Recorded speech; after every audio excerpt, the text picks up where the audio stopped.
Check out the latest highlights from the Nourishing You podcast.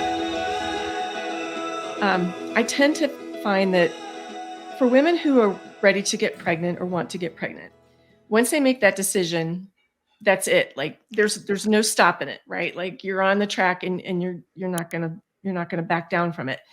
How soon before someone wants to get pregnant is it important to understand the cycle and bring these different factors together? The stress, the diet, the sleep, all of the things that influence the cycle. How long should a woman be thinking about this before she's like ready to flip the switch? Well, I mean, in terms of thinking about it, I mean, in a perfect world, we would be thinking about it in a long time. We would be encouraged to learn about our cycle from when we were in junior high. So at least be on our radar. In a more practical sense, I think, so for someone who's on contraceptives, I often talk about, that specific scenario.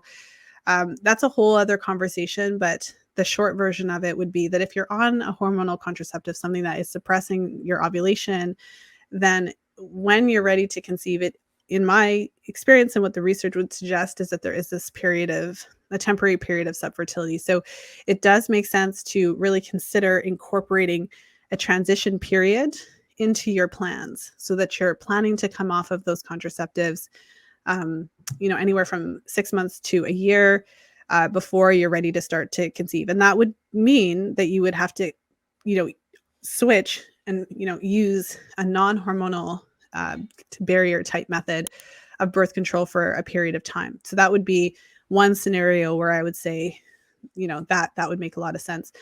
To answer your question about, paying attention to the cycle and looking at the different parameters and things like that, ideally we would want to see, in a perfect world, we have all the time in the world and a minimum of, 3 full cycles, so ovulation period 3 times, where your cycle's largely falling into those parameters that I shared. So your period's normal, you've got normal mucus production before ovulation, you are ovulating, your luteal phase, so the second half of the cycle is long enough, and your cycle is falling within that 24 to 35 day range regularly. So that from a cycle perspective, from a hormone perspective, that would be ideal. From the preconception nutrition perspective, I would recommend to really consider implementing a plan for a minimum of 6 months, if you're able to, 6 to 12 months before you're ready to start trying to conceive, where you're implementing and specifically incorporating certain foods to really build up those nutrients. The analogy that I often use with my clients is the bank account analogy.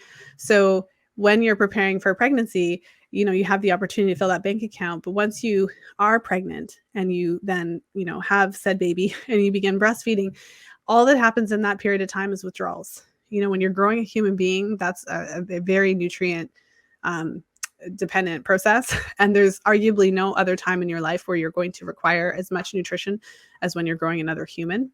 And then when you go into the breastfeeding phase, then, your baby is literally sucking the nutrients out of your body.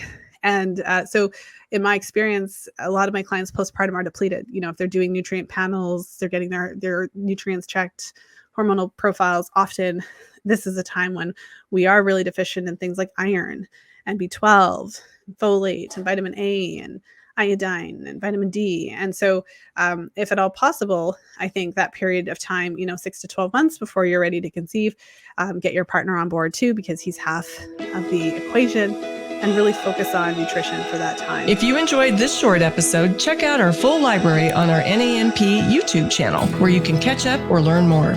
Keep in mind that the information on the NAMP podcast is for educational purposes only and should not be considered medical or legal advice. The NAMP is not liable or responsible for any harm, damage, or illness arising from the use of the information contained herein. By listening to the information on this podcast, you agree to defend, indemnify, and hold harmless the NAMP and all agents. Copyright NAMP, all rights reserved.